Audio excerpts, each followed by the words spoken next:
갑자기 서늘해진 날씨 속에서 이 가을을 만끽하기도 전에 이 겨울 날씨가 되는 거 싶어 이렇게 걱정이 살짝 밀려오기도 합니다. 야, 벌써 이렇게 춥네. 제 목욕실에도 며칠 전에 처음으로 보일러를 한번 돌렸어요. 썰렁하더라고요. 가을은요, 갈수록 계속해서 봄, 가을이 짧아져 마치 우리나라가 아열대 기후로 접어드는 것처럼 되고 있지만, 그럼에도 불구하고 가을은요, 좋은 계절, 천고마비의 계절이라고도 합니다. 그래서 여러분, 이 좋은 계절에 말만 또 말 따라서 살찌는 것이 아니라 여러분들 영혼의 양식을 많이 먹으므로 말미암아 이 영혼의 그 강건함도 누릴 수 있기를 바랍니다. 리더가 되기 위해서 먼저 리더가 돼야 된다라는 말이 있어요. 여러분, 평생 우리가 배우고 또 배운 것들을 남에게 가르치며 나누며 하는 것이 가장 좋은데, 저 여러분들 이 책을 많이 읽으면 좋은데 그래야지 이 뇌 건강에도 좋다 그래요. 그런데 책 중에 가장 좋은 책 뭐예요? 바로 하나님 말씀, 성경책을 여러분들 더욱더 가까이 하시기를 바랍니다. 성경은 아니지만 오늘 말씀과 연결이 되어서 제가 재미난 소설 이야기를 해드리려고 해요. 조선시대 작자 미상의 소설, 아마 여러분들 보고 듣고 수백 번씩 했을지라도 또 들으면 또 재밌는 그러한 소설이 있으니 그것이 바로 이름하여 심청전입니다.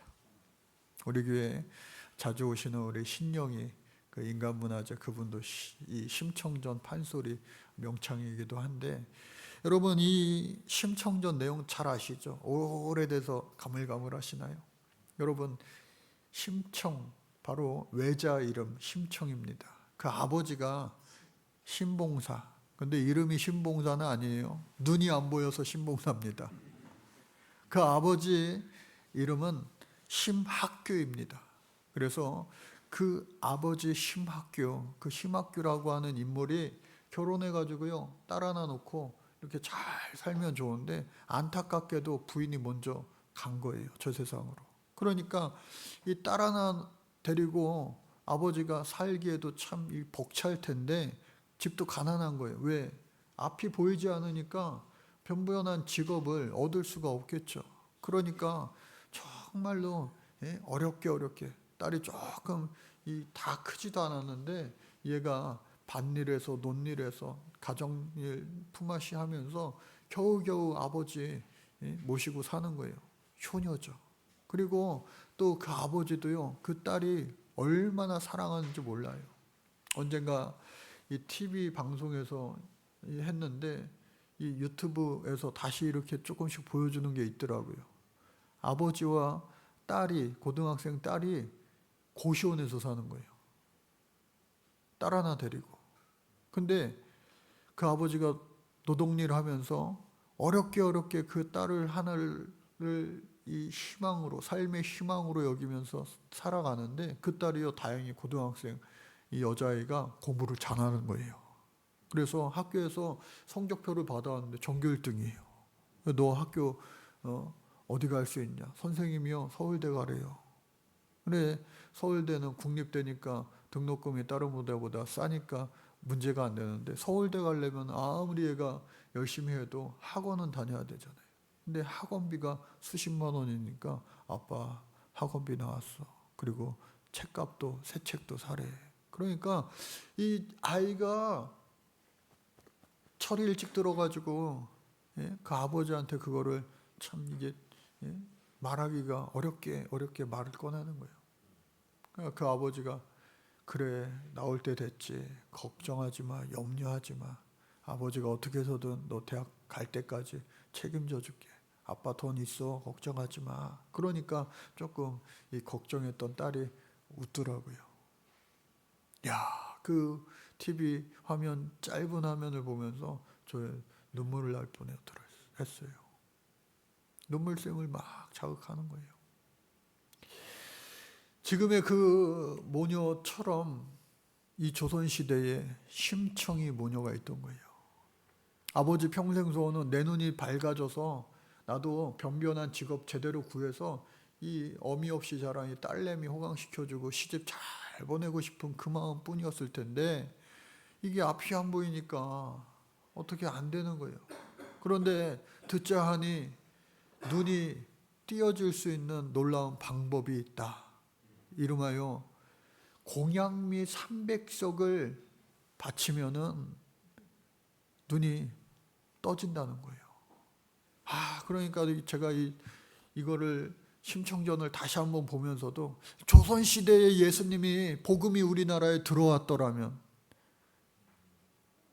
바디메오가 눈을 뜬 것처럼 이 신봉사도 예수 만나서 눈 떴을 텐데 할렐루야. 그런 안타까움이 막 들더라고요. 그러니까 아직까지도 예수 안 믿는 많은 열방들, 민족들이 있는데 복음 전해야 되는 이유가 다시 한번 명확해지는 거 아니겠어요? 그래서 그 신봉사가 공양미 300석, 공양미 300석 계속 그러니까 딸이 그걸 들은 거예요. 공양미 300석만 있으면 정말 우리 아빠 평생 소원, 이 아름다운 세상을 볼 수 있는 거야. 그리고 이제 일도 해서 잘 살 수 있는 거야. 그런데 이 어린아이, 여자아이가 무슨 방법으로 공양미 300석을 얻을 수 있겠어요? 제가요, 이 공양미 300석이 과연 얼만큼의 이 가치가 되는가, 얼만큼의 양인가 한번 막 조사를 해봤어요. 여러분, 한 석이요, 쌀 2가마입니다. 여러분, 요즘에 마트 가보세요. 쌀 1가마씩 팔지 않아요.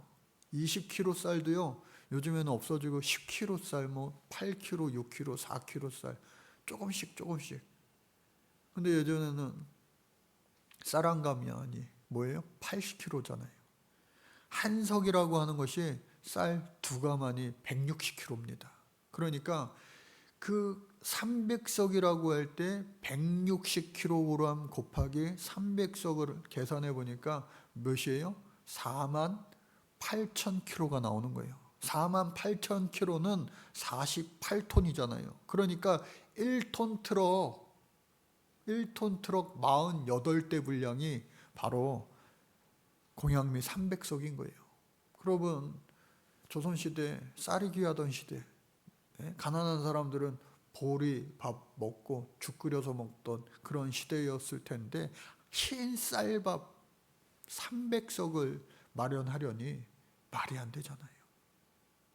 오늘날 2025년 요즘 시세로 제가 공양미 300석 48톤을 또 계산해 봤어요.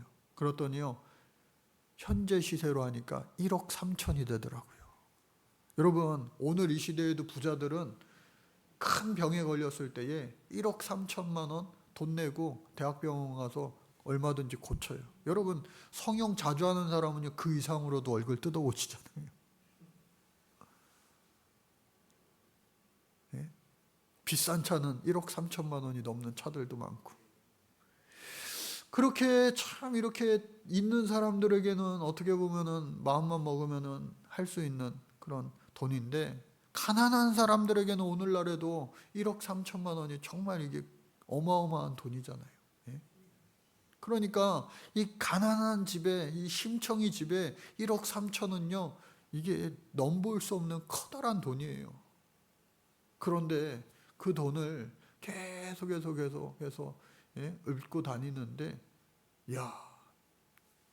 심청이가 사는 동네가 바닷가 근처였는데, 바닷가에 항상 용국님이 사는 깊은 바다에, 그곳에 소위 말해서 인신제사를 드리는 거예요.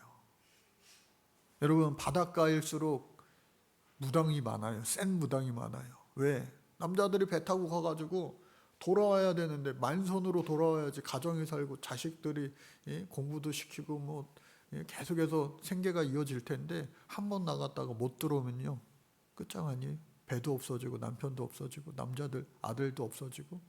그러니까 그것 때문에 무당들이 많은 거예요. 그리고 이 돼지머리 잘라서 고사 지내는 것뿐만 아니라 살아있는 짐승을 바다에다가 그냥 던지는 거예요. 바다 깊은 곳에 용왕님이 계신데 용왕님이 그 산재물을 먹고 기분 좋아서 풍랑 일지 않게 바다가 잔잔하게 고요하게 해준다는 그런 미신이 있는 거예요.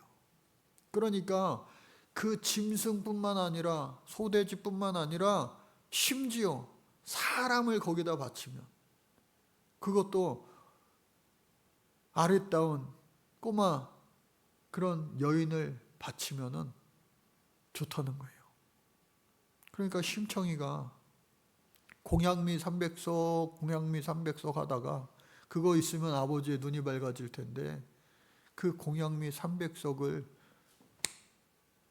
인신제사로 바치는 이에게 준다고 하니 그러면은 내가 그 인당수에 빠질 테니까 공양미 300석을 내게 주셔서 우리 아버지 눈 밝게 해드려야 되겠다.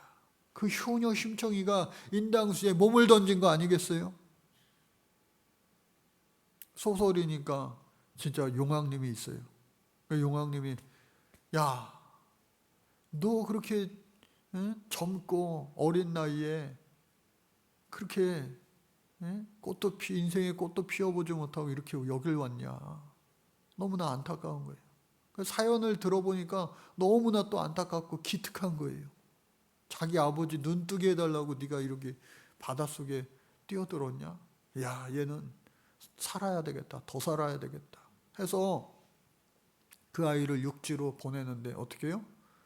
연꽃에 올려서 보냈다라고 하죠. 그런데 그 모습이 너무너무 아름답게 발견된 사람이 있었으니 그 나라의 황제. 그래서 그 아름다운 여인을 아내로 맞이하여 왕비가 되고, 근데 남편이랑 결혼해서 왕비가 되어서 잘 먹고 잘 살았다 끝이 아니라 우리 아버지 눈 떴을까? 아니면 아직도 눈 감고 있는 맹인일까? 아버지가 궁금해지는 거예요. 죽었다 살아났어도 그 아버지에 대한 효심이 변함없는 거 아니에요? 그래서 왕비니까 전국에 있는 맹인들을 이 왕궁으로 초청합니다. 아버지가 올래나? 언제 올래나? 했는데 저 멀리 아버지인 거예요. 아버지! 하며 그 신봉사와 심청이가 만났을 때에 기적이 일어난 거예요. 공양미 300석 바쳤는데 눈이 안 떠졌던 그 신봉사가 그 딸의 목소리를 듣고, 눈에 넣어도 아프지 않은 그 딸의 목소리를 듣고 눈에 힘을 빡 줬더니, 진작에 빡 줄 것이지, 그 순간 눈이 빡 떠져가지고 내 딸이 이렇게 생겼었구나, 내 딸이구나 하면서 오래오래 행복하게 살았다가는 이 심청전 이야기. 그런데 여러분, 예수님 시대에도, 이 조선 시대뿐만 아니라 2000년 전 예수님 시대에도 이러한 풍습이 있었다는 거예요. 어디예요? 오늘 말씀 시작하는데 예수께서 빌립보 가이사랴 지방에, 이 가이사랴 지방에 그러한 똑같은 풍습이 있었다는 겁니다. 빌립보 가이사랴라고 하는 이 지방, 이 지역은 어디에 있느냐? 여러분, 이스라엘을 보면은 헬몬산으로부터 물이 이렇게 생겨납니다. 이 한강의 수원지도 어디 있는지 아세요? 저는 가봐서 알아요. 태백에 있습니다. 태백 시내에 있어요. 그 물이 이 샘에서 이렇게 샘솟아요. 이만한 웅덩이. 그 물이 계속해서 나와 흘러 한강을 이룬다고 그래요. 마찬가지로 이스라엘의 그 요단강, 북쪽서부터 남쪽까지 수십 킬로에 이르는 그 수원지가 여러 개가 있는데 그 중에 하나가 바로 이 빌립보 가이사랴 수원지예요. 그래서 그 물이 요단강, 그리고 그 합쳐져서 갈릴리 호수, 너무나 그 호수가 크기 때문에 갈릴리 바다라고 하기도 하고, 또 요단강이 흘러서 갖춰진 그 호수 사해바다라고 하죠. 그래서 그 많은 물들이 흘러 나오는데 바로 그곳에 이 빌립보 가이사라고 하는 그 지역에 수원지가 있는데, 그곳에 사람들이 꽤 많이 살진 않아요. 그리고 그곳에 물이 나오니까 중요한 도시긴 해요. 그리고 산이 있기 때문에 척박해서 그런지 사람들이 중요한 도시, 아랫마을은 있지만 그 산 쪽에는 사람이 드물어요. 그러니까 예수님께서 오늘 말씀 끝나니까 내가 그리스도인 것을 아무에게도 알리지 말라. 마치 이순신이 죽으면서 나의 죽음을 적에게 알리지 말라 한 것처럼 비밀로 해줘. 그런 은밀한 이야기를 제자들에게 하시기 위하여 이 빌립보 가이사랴 인적 드문 곳으로 가신 거예요. 또 뿐만 아니라 그 이유가 또 하나 있으니 이따가 차근차근 또 나오게 됩니다. 이 빌립보 가이사랴는요, 또 한 가지 말씀을 드리면은 동굴이 많아요. 산이 있으니까, 헬몬산, 깊은 산이 있으니까 동굴이 많은데 그 동굴 안에 신이 산다는 거예요. 어떤 신이? 그 동네에 판신, 헬라 신의 여러 그런 신들이 있는데 판신이라고 하는 것이 산대요. 그런데 그 판신에게 인신제사를 드리는 거예요. 그 동굴 안에 깊은 곳에 신이 살고 있는데 그 신에게 정기적으로 사람을 갖다 바쳐야 그 깊은 동굴, 그것을 가리켜서 오늘 예수님 말씀하시는 음부라고 이야기합니다. 지옥이라는 뜻이에요. 지옥의 신이 이 동굴 바깥으로 배고파서 어떤 놈을 잡아먹을까 나오지 않는다는 거예요. 그러한 곳에 예수님께서 제자들과 함께 가셔서 이제 그곳에서 묻습니다. 먼저 질문하시는 거예요. 얘들아, 사람들이 나를 누구라 하느냐? 한번 따라해 볼까요? 사람들이 나를 누구라 하느냐? 사람들이 나를 누구라 하느냐라고 했을 때에 제자들이 이야기하기를 세례 요한이라고 합니다. 엘리야라고 합니다. 예레미야 선지자라고 합니다. 제 말을 잘 들어주세요. 제가 귀가 밝아서요, 쏘곤쏘곤해도 다 들립니다. 그래서 그렇게 여러 선지자라고 합니다. 그 세례 요한은요, 얼마 전에 죽은 사람이에요. 그런데 예수님이 신령하니까, 하나님의 아들이니까, 하늘로부터 왔으니까 세례 요한이 다시 살아났을 것이다. 또 구약시대에 유일하게 죽지 않고 천국으로, 하나님 나라로 들림받은 사람 엘리야일 것이다. 그리고 또 한 사람, 이스라엘의 망함을 예언하고 이스라엘의 다시 회복을 이야기했던 예레미야 선지자일 것이다. 그러니까 훌륭한 사람 다 갖다 붙인 거예요. 아, 그렇구나. 그럴 수 있겠다. 그런데 더 중요한 것은 세상 사람들이 이야기하는 거 말고 너네는 나를 누구라 하느냐, 그걸 묻는 거예요. 여러분, 오늘 이 시대에도 세상 가운데 예수님이 누구십니까? 길 가는 사람한테 물어보세요. 맹자, 공자, 부처, 소크라테스, 아리스토텔레스, 그 중에 하나지 뭐.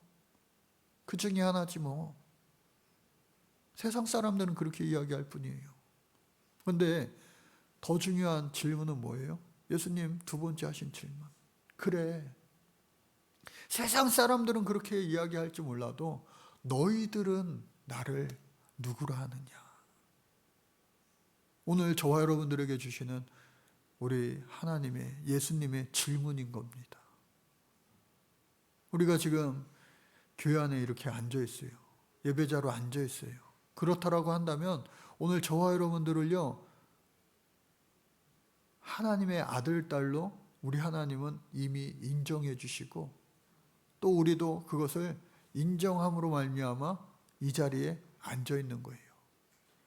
그렇다라고 하면 그 중에서도 예수님의 12 제자들 가운데서도 예수님이 그 제자들에게 너희들은 나를 누구라? 생각하느냐? 그 질문처럼 똑같이 오늘 이 시간 그 예수님 앞에 질문을 받는다면 여러분들 뭐라고 답을 하시겠습니까? 그런데 일부 예배 때 제가 이렇게 질문을 했더니 남자 고등학생 한 명이 마음의 안식처입니다. 그렇게 이야기하더라고요. 야, 얼마나 훌륭한 대답이에요. 세상에 줄 수 없는 샬롬의 평안을 주시는 마음의 안식처 예수님. 네, 그렇게 표현할 수도 있겠죠. 여러분들 다 각자가 예수님을 표현할 수 있을 거예요. 그런데 그보다도 더 모든 것을 다 포함하시는 전능자 우리 하나님, 창조주 우리 하나님이실 텐데 그 예수님을 향하여 MBTI 그 E가 가장 먼저 나서는 그 베드로가 이야기하는 거예요. 아주 훌륭한 정답을 이야기했습니다. 아주 예수님이 100점 줄 만한 정답. 뭐예요? 주는 그리스도시요 살아계신 하나님의 아들이십니다. 우리 같이 고백해 볼까요? 시작. 주는 그리스도시요 살아계신 하나님의 아들이십니다. 이와 같이 말씀하신 거예요. 말씀을 드린 거예요. 그때에 예수님께서 이야 너 수제자 할 만하다 하면서 칭찬하십니다. 다음 말씀 볼까요? 내가 복이 있도다. 한 번 더 같이 해볼까요? 시작. 내가 복이 있도다. 할렐루야.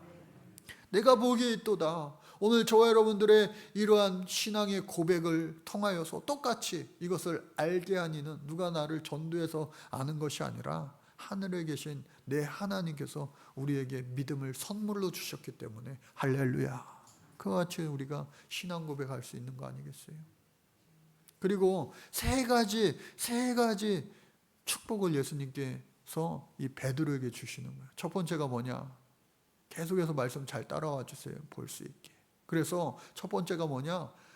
너 베드로, 이제는 요한의 아들 시몬이 아니라, 시몬도요 좋은 뜻이에요. 레아가 낳은 둘째 아들 하나님께서 들으셨다라고 하는 그러한 뜻인데, 그 이름의 뜻도 좋지만, 그 이름도 좋지만 새로운 이름, 내가 너를 베드로라 하리라.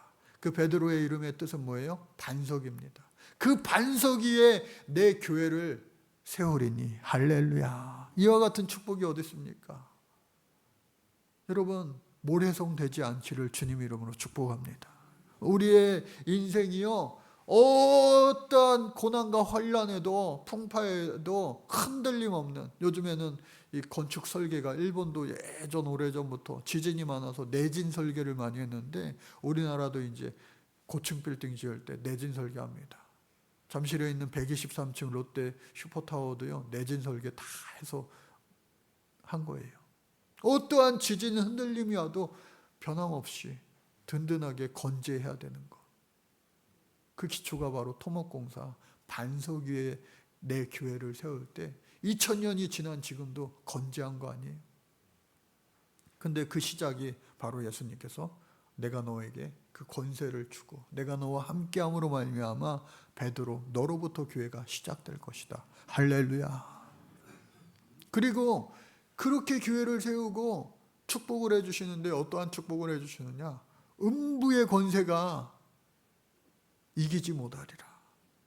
음부라고 하는 것은 지금 이 가이사랴 빌립보의 저 동굴 깊은 곳에, 동굴 여러분 들어가면 무섭잖아요. 옛날에 무슨 후레쉬가 어디 있었겠어요. 횃불을 켜고 이렇게 훅훅 하면은 그 안에 있던 박쥐떼들이 탁탁탁탁탁, 그리고 사람 죽은 뭐 해골뼈도 뭐 그런 것도 나온다고 영화에서 나오잖아요.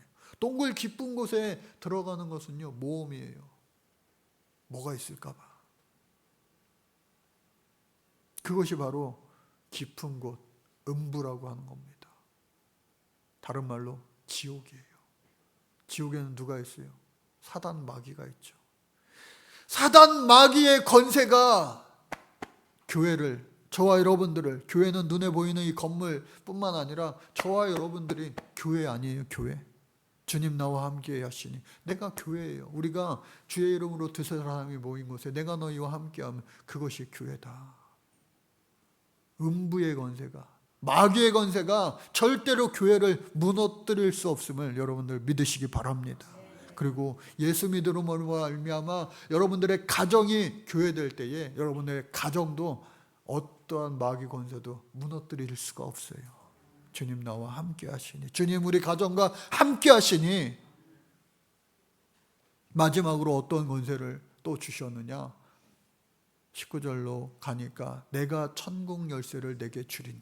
여러분, 천국 열쇠, 성 베드로 성당, 저 이탈리아 바티칸 시국에 가면 로마 교황청이 있어요. 저도 한번 가봤는데 거기서 이렇게 아래를 내려다보면은 그게 열쇠 모양입니다. 하늘에서 보면은 그 곳이 열쇠 모양이에요. 그러니까 성 베드로 성당, 베드로에게 주셨던 천국 열쇠, 그걸 형상화한 거죠. 근데 그 천국 열쇠의 기능이 뭐냐? 열쇠는요, 여러분, 문 닫고 잠글 때, 그리고 잠긴 문을 열 때 쓰는 것이 열쇠 아니겠어요? 그래서 그 천국 열쇠를 베드로에게, 제 영어 이름이 피터, 베드로인데 여러분들도 모두에게 주의 고백, 신앙 고백에 따라 크고 작은 천국 열쇠를 주셨다는 거예요. 그 천국 열쇠는요, 맞는 키입니다. 할렐루야. 음부의 권세가 많이 있어요. 여러분들의 음부의 권세는 무엇입니까? 지옥 가기 싫어요. 천국 가고 싶어요. 단순히 그것뿐만 아니라 이 땅 살아가면서도 많은 음부의 권세들이 우리를 어렵게 하잖아요. 무섭게 하잖아요. 좌절을 시키려고 하잖아요. 넘어뜨리려고 하잖아요. 쓰러뜨리려고. 아까 고등학생 남자애처럼 이 마음의 안식을 못하고 불안하게 염려하고 초조하게 만들잖아요. 무엇입니까? 학생들은 입시, 경쟁, 뭐 학생들 뿐이겠어요? 어른들도 취업해야죠. 재취업해야죠. 노후를 생각해야죠. 또 어떤 분들은 건강 염려증, 비타민을요 한 주먹씩 먹어요. 막 자녀들이 잘 됐으면 좋겠는데, 후손들이 잘 살아야 될 텐데 라고 하는 막연한 그러한, 어쩌면 더욱더 현실적인 그런 염려, 그러한 모든 것들이 우리 인생의 음부가 될 수 있다는 거예요. 음부가. 아우, 지옥 같아요. 지옥 같아. 코로나 때 얼마나 지옥과 같이 우리가 살았습니까? 그러한 음부의 권세가 우리를 이기지 못하고, 또 뿐만 아니라 그 음부의 권세를 이겨 우리의 생활 가운데 매일매일 이렇게 현실에서 나타나는 그 생활의 그 모든 허다한 문제들을 이길 수 있는 천국 열쇠를 우리에게 주셔서 하늘에서 매면은 하늘에서도 매일 것이고, 땅에서 그것을 풀면은 하늘에서도 풀어주시리라. 할렐루야. 이러한 은혜를 하나님께서 우리에게 허락해 주셨다는 거예요. 베드로에게만 주셨을까요? 아니에요. 베드로부터 시작된 모든 교회에게 그러한 은혜를 주셨다라고 하는 겁니다. 지난 목요일 날 우리 교회에서 송파지방 여성교회 개사회를 했어요. 개사회를 하면은 여자 장로님들, 권사님들, 집사님들, 하여튼 여기 지방에서 오래 신앙생활 하셨던 분들, 각 교회를 대표해서 임원분들이 대체로 이렇게 옵니다. 우리 교회 20년사를 그분들도 어느 정도 다 알고 있어요. 지나온 세월 20년 동안 처음 시작하여 지금까지 정말로 우리 하나님께서 우리 세비전교회 천국 열쇠 맞는 길을 주셔서 기도할 때마다 참 많은 그런 은혜를 주시고 응답을 주시고, 특히나 저 재개발 지역에서 지금 이 교회로 올 때에 목양 기도에 목자에 거할 곳과 양무리에 누울 곳을 하나님 책임져 주셨는데, 할렐루야. 짐승도 없고 사람도 없던 거기 그곳에 목자에 거할 곳과 양무리에 누울 곳을 책임져 주셨어요. 또 뿐만 아니라 교회 행사하는데요, 우리 교회는 어쩜 그렇게 날씨 요정이란 말, 그거는 비성경적입니다. 날씨를 주관하시는 우리 하나님께서 우리가 기도하면요 비도 내려주셨다가 또 비도 안 내려주셨다가, 강릉 주문진 그쪽인가요? 한동안 비가 안 와가지고 가뭄 때문에 막 물기로다 먹고 뭐 수돗물을 제한급수하고 막 그러다가, 또 얼마 전에 뉴스 보니까 비가 한꺼번에 너무 많이 와가지고 막 지금 추수할 논밭이 다 막 망가졌다라는 뉴스를 봤어요. 그런데 하나님께서 우리를 사랑해 주셔서 교회 소풍 가려고 그러는데 비가 막 오는 거예요. 버스 대절해 놨는데. 근데 10분 전에 햇빛은 쨍쨍 마른 땅 되게 해주시고, 그러한 경험들이 체육대회 때나 뭐 수련회 야유회 때 너무 많은 거예요. 너무 헤아릴 수, 매번 그렇게 해주시는 거예요. 한국 땅에서뿐만 그렇게 해주시나, 필리핀 갔는데요, 비가 스콜 비가 많죠. 근데 이건 스콜이 아니라 완전히 소낙비라는 거예요. 거기가 벨리인데 동네 이름이 벨리, 계곡이라는 거예요. 진짜 계곡이 있어요, 선교센터에. 이 비는 그칠 비가 아니야, 선교사님이 그러시더라고요. 근데 우리 교회는요, 날씨 하나만큼 하나님께서 다 책임져 주세요. 선교사님이 깜짝 놀래요. 이야, 그칠 비가 아니었는데 그쳤네. 그리고 지난번 우리 교인들이랑 갔을 때 세례식 때도 마찬가지로, 여러분 세례는 물속에 잠궈야 되는데 비가 와가지고 이미 다 젖어 있으면 그 세례식에 그 은혜가 조금 떨어질 수도 있는데, 세례식 다 끝나고 밥 다 먹고 나니까 비가 막 오는 거예요. 시원하게. 물론 집에 가는데 이제 좀 먹을 수도 있지만 그래도 그게 일상이니까.